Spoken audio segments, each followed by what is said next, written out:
रामपुर नाम के गांव में सुंदर नाम का एक धनवान व्यापारी रहा करता था।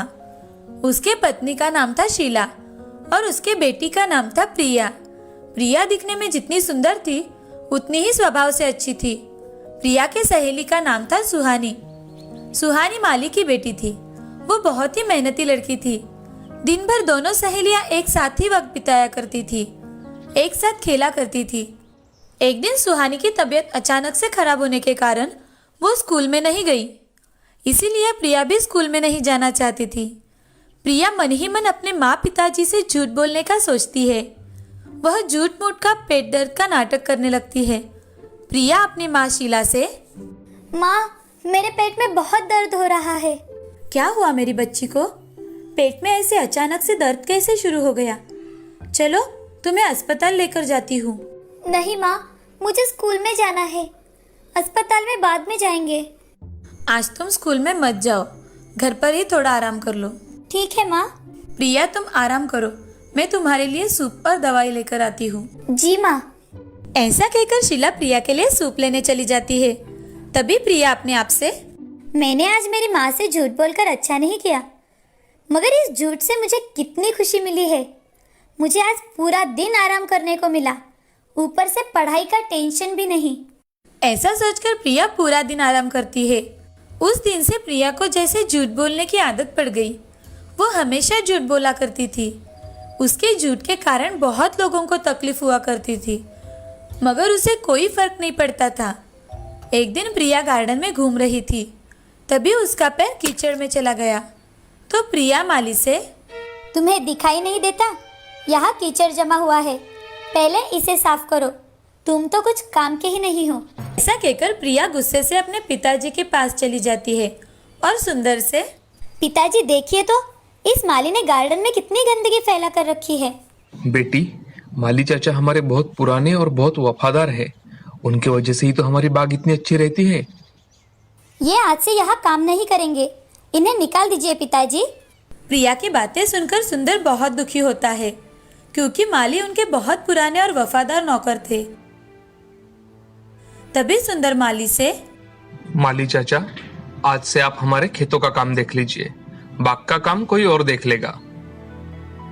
जैसा आप कहे मालिक। ऐसा कहकर माली वहां से चला जाता है। प्रिया उसके स्वभाव के विपरीत ही वर्तन किया करती थी। जैसे जैसे प्रिया बढ़ने लगी, वैसे वैसे उसके झूठ बोलने की आदत भी बढ़ती गई। उसे हमेशा से लगता था कि वो झूठ बोलने के कारण ही उसकी सारी इच्छाएं पूरी हो जाती है। एक दिन सुंदर को प्रिया हमेशा दूसरों से झूठ बोलती है, ये बात पता चलती है। ये सुन सुंदर और शीला बहुत दुखी हो जाते हैं। सुंदर शीला से, शीला, प्रिया ऐसे ही हमेशा झूठ बोलती रही तो उसका क्या होगा? ये इतना बड़ा कारोबार कैसे संभाल पाएगी? जी, मुझे भी यही चिंता खाए जा रही है। शीला, मुझे लगता है हमें प्रिया को थोड़ा समय देना चाहिए। क्या पता इस थोड़े समय में उसके स्वभाव में बदलाव आ जाए। हाँ, ये आपका अच्छा विचार है, हम ऐसा ही करेंगे।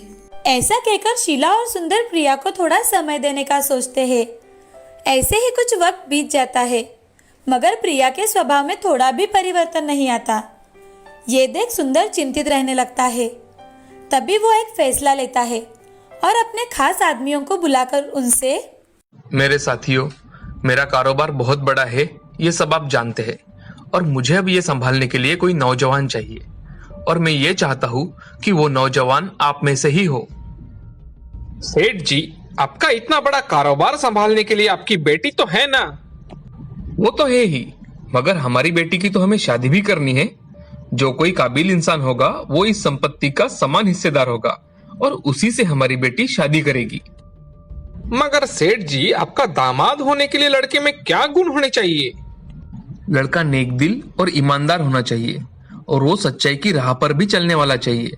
जब भी मुझे कोई ऐसा लड़का लगा, मैं उसी से मेरी बेटी की शादी करवा दूंगा। सुंदर की सारी बातें सुनकर लोग एक दूसरे की ओर देखने लगते हैं। तभी उनमें से 5 नौजवान सामने आ जाते हैं, और वो 5 नौजवान सुंदर से, हमें आपकी शर्त मंजूर है। आपको अगर शर्त मंजूर है तो ठीक है, आपकी सच्चाई और ईमानदारी ही आपको आगे लेकर जाएगी। ऐसा कहकर सुंदर वहां से चला जाता है। कुछ दिन बीत जाने के बाद वो पांचों नौजवानों को बुलवाता है और सबका काम देखकर उनमें से शिवा को रुकने के लिए कहता है।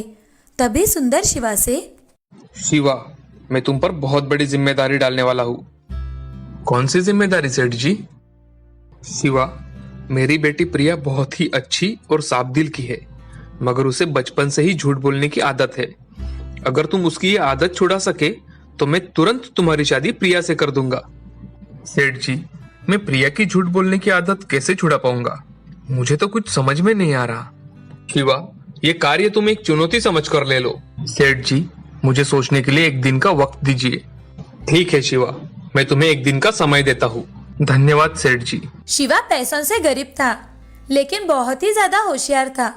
उसकी होशियारी और सूझबूझ की वजह से ही उसे एक बड़ा स्थान मिला था। सेठ जी की सारी बातें सोचते सोचते शिवा घर की ओर जाता है। तभी उसे रास्ते में एक साधु बाबा पेड़ के नीचे बैठे दिखाई देते हैं। शिवा बाबा के पास जाकर, प्रणाम बाबा। कल्याण भववत्स, तुम चिंता में दिखाई दे रहे हो, कोई समस्या है? बाबा, मैं यहाँ एक बड़े सेठ जी के यहाँ काम करता हूँ।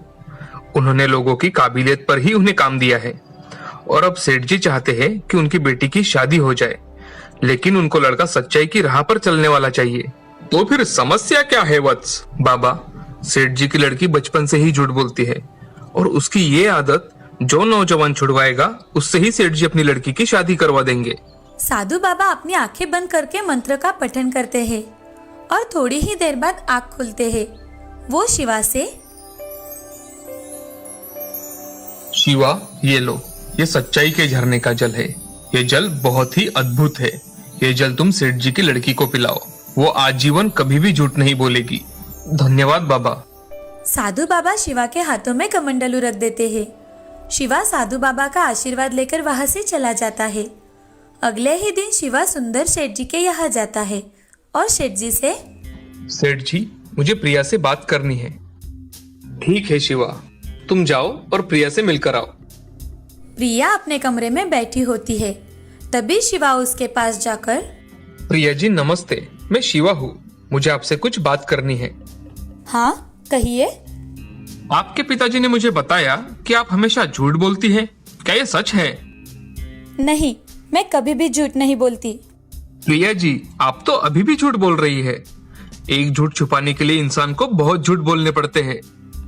शिवा प्रिया को सच्चाई के झरने का जल देता है और उनसे, अच्छा प्रिया जी, अगर मैंने दिया हुआ जल अगर आपने पी लिया तो आप आजीवन झूठ नहीं बोल सकती। ऐसा कभी होता है क्या? यह सब झूठ होता है। नहीं, ये बिल्कुल सच है। आप इसे पीकर देखिए। अच्छा ठीक है। ऐसा कहकर प्रिया सच्चाई के झरने का जल पी लेती है और शिवा से, देखो कुछ हुआ है क्या? मैं कभी भी झूठ नहीं बोलती। शिवा प्रिया की बातें सुन अचरज में पड़ जाता है और प्रिया से, आपने बचपन में कब कब झूठ बोला है? हाँ, मैं हमेशा झूठ बोलती थी, मगर आज से बिल्कुल झूठ नहीं बोलूंगी। ऐसा कहते ही शिवा बहुत खुश हो जाता है और सेठ जी से आकर, सेठ जी, आज से प्रिया जिंदगी भर कभी भी झूठ नहीं बोलेगी। अरे ऐसा क्या हुआ कि मेरी बेटी तुमसे बात करने के बाद झूठ नहीं बोलेगी? शिवा सुंदर जी को सारी सच्चाई बताता है। यह सुन सुंदर को बड़ा ही आश्चर्य हो जाता है। वो बहुत खुश होता है। तभी सुंदर शिवा से, सच में शिवा, तुमने बहुत बड़ा कार्य करके दिखाया है, मैं बहुत खुश हूँ। और सुंदर शिवा को गले लगा लेता है और उसका दिल से धन्यवाद भी देता है। कुछ ही दिनों बाद सुंदर अपने कहे अनुसार शिवा और प्रिया की शादी बड़े धूमधाम से कर देता है। सुंदर अपना सारा कारोबार शिवा को सौंप देता है और प्रिया भी उसकी उसमें मदद कर देती है। दोनों भी तरक्की करते हैं। जब से प्रिया ने सच्चाई का जल पिया, तब से वो कभी भी झूठ नहीं बोल पाई। इस कहानी से हमें ये सीख मिलती है कि जिंदगी में चाहे जितनी भी कठिनाई आए, हमें झूठ नहीं बोलना चाहिए। एक झूठ हमेशा 100 झूठ बोलने के लिए मजबूर कर देता है। हमेशा सच ही बोलना चाहिए।